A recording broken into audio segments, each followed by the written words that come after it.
Hi, my name's Lee Mangano. I'm from Rhode Island. I grew up here, and I started drumming in 1972 in the Regal Crownsman Drum Corps. My parents sent me there because I was not a good kid. They'd rather than the training school. I'm 63 now, still doing it.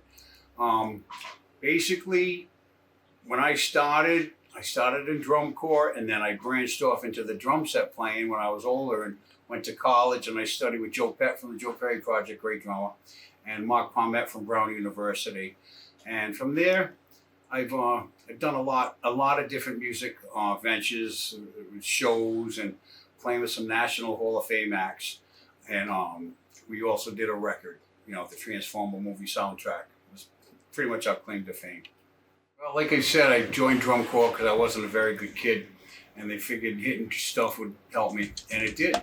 From the very minute I started on drumming and learning paradiddle, it took me like 2 hours to figure it out. I never stopped. I just loved it from the very minute, and we've been doing it ever since. And branched off into the kit playing and everything because it's a little different when you're in a marching band and drum corps style drumming versus full independence in a body. You're mostly using your hand, you're marching, and you got a 40-pound drum on you.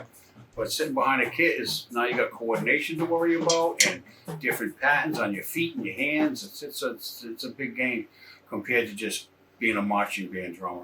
And we're insulted by marching band. I'm going to say drum corps drummer.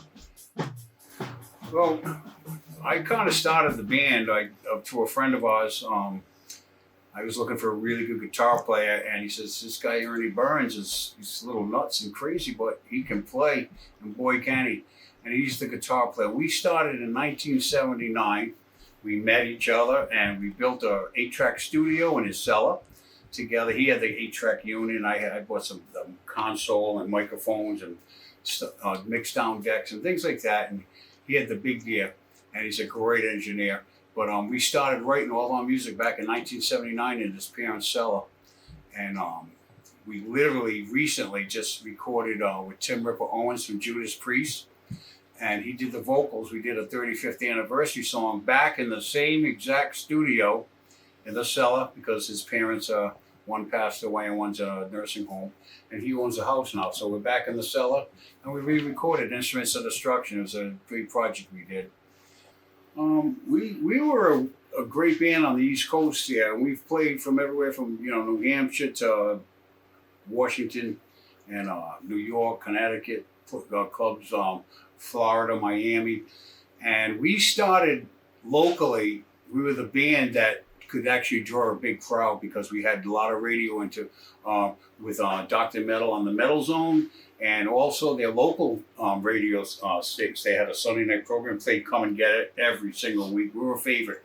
So every time a national band played, and back in the 80s at the Living Room or Lupo's or any of the big venues, we were called to open up for them because we drove a good crowd, So we were a perfect opening band for all the metal acts. We played with Nazareth, Judas Priest, Blue Oyster Cult, UFO, Extreme, Armored Saint. I can go on and on, with all the bands and national acts that we, Kicks was one of my favorite. We did a bunch of shows with them. And that was fun, but something?